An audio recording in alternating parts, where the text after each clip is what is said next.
First of all, we had a very encouraging conversation, and a lot of our discussion was focused on what his vision would be for the Department of Defense. And he made it very clear his vision was the President's vision, which is to make the Department of Defense as lethal as possible, make them into a warfighting team with that being their main focus.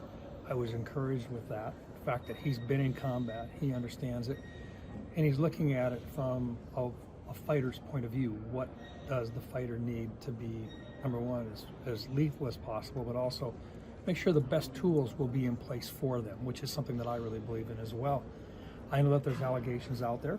They have been unsubstantiated at this stage of the game. I talked to him about that. I gave him some suggestions, some advice about how he might be able to handle that.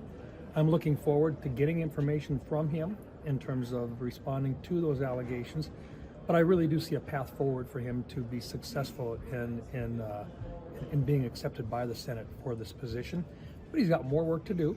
I think he's capable of doing that, and I think the open hearings will help so that he can respond publicly to the allegations that have been made. And as near as I can tell, the vast majority of them anonymously. What was the advice you gave him?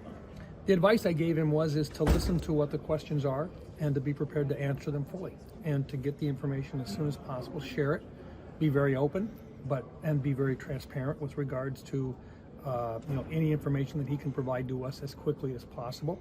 But be prepared to number one, share his vision and talk about his desire to execute the way that he and the President have talked about it.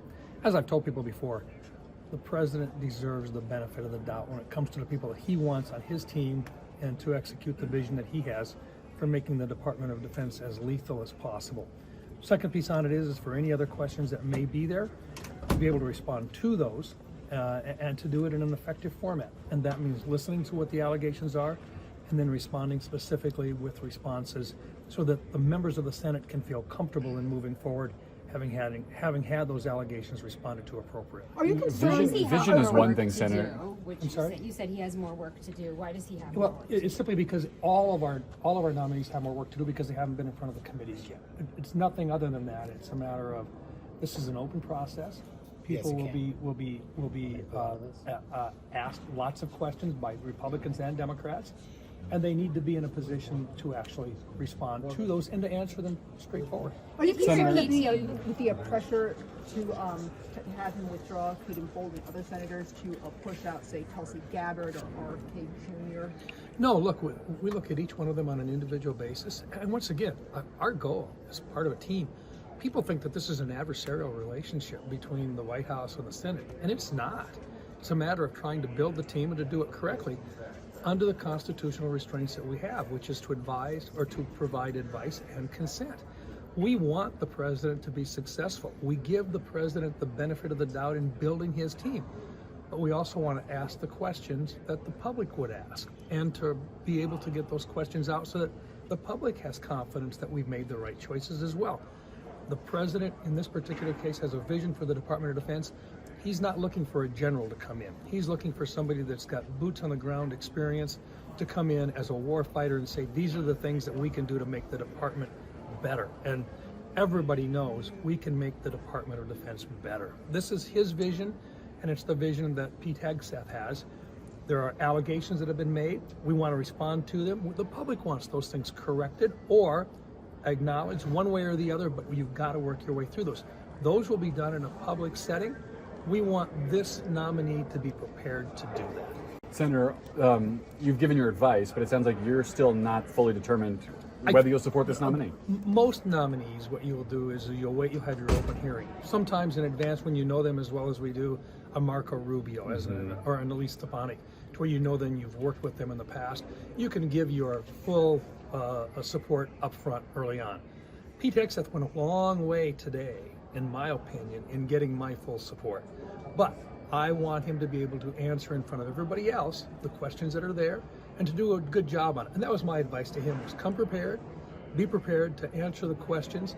But look, I really think the President's got the right approach in this particular nominee in terms of his vision for making the Department of Defense more lethal.